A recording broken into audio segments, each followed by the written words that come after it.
Alors, malheureusement, pour nous tous, les chiffres ont évolué dans le mauvais sens, alors que nous donnons l'objectif en 2030 de mettre fin à ces phénomènes.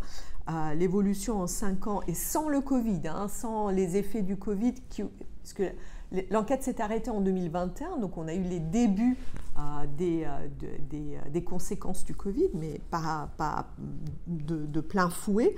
Nous sommes passés de 2016 à 2011 de 40 à 50 millions de victimes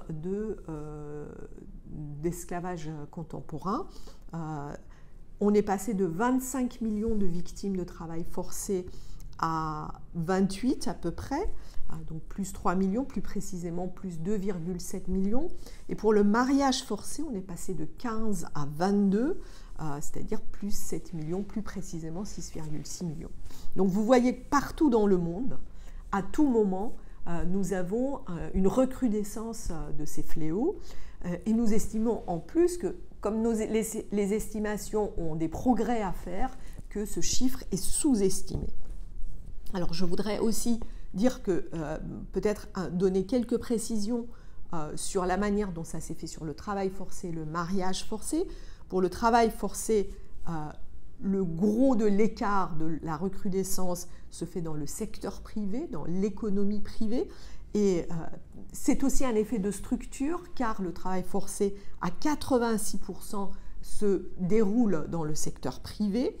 Et comme vous savez, il y a des pays dans le monde comme la France qui considèrent que l'exploitation sexuelle, la prostitution n'est pas un travail, puisque de ce fait, l'OIT donne les chiffres, l'OIT, l'OIM et Walk Free donnent les chiffres pour le travail forcé dans le secteur privé sans l'exploitation sexuelle commerciale, c'est 63%, et l'exploitation sexuelle commerciale, c'est 23% du chiffre global du travail forcé.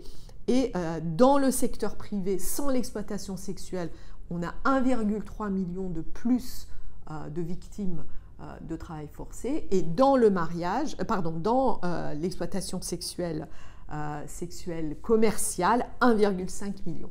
Donc vous voyez que globalement, tout a augmenté. Le phénomène est mondial, partout dans le monde, mais à 50% dans les pays à revenus moyens et les pays riches, avec en fait, je ne parlerai pas de palmarès, mais de chiffres plus préoccupants dans l'Asie et la région Pacifique, avec 15 millions de victimes, 55% du total. Puis vient la région Europe-Asie centrale, avec 4,1 millions. On voit qu'il y a un décrochage, mais on va voir que c'est lié aussi à la population, à la répartition de la population mondiale.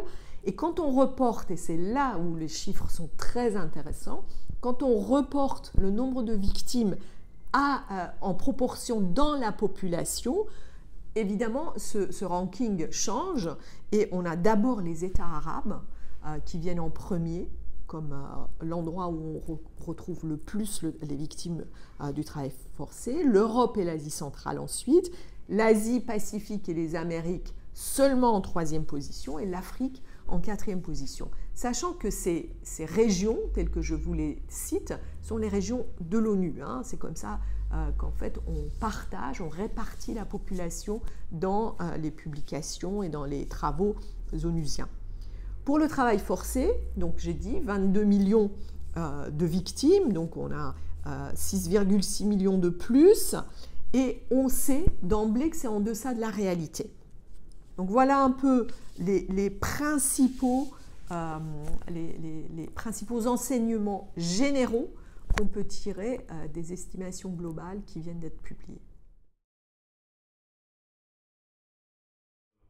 Alors très intéressant, car si la proportion de femmes dans les victimes de l'esclavage moderne dans ces estimations est de 54%, donc à peu près équilibré, quand on regarde plus précisément, on voit qu'il y a 2 fois plus d'hommes que de femmes dans le travail forcé hors exploitation sexuelle, et que, en revanche, quand on regarde les victimes de l'exploitation sexuelle, 4 sur 5 sont des femmes.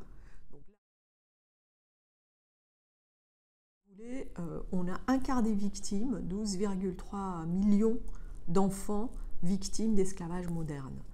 C'est un chiffre absolument impressionnant et très préoccupant. Et en plus, dans la façon dont l'OIT, l'OIM et Walk Free calculent le nombre de victimes de mariage forcé, ils ont du mal à identifier le mariage forcé des enfants.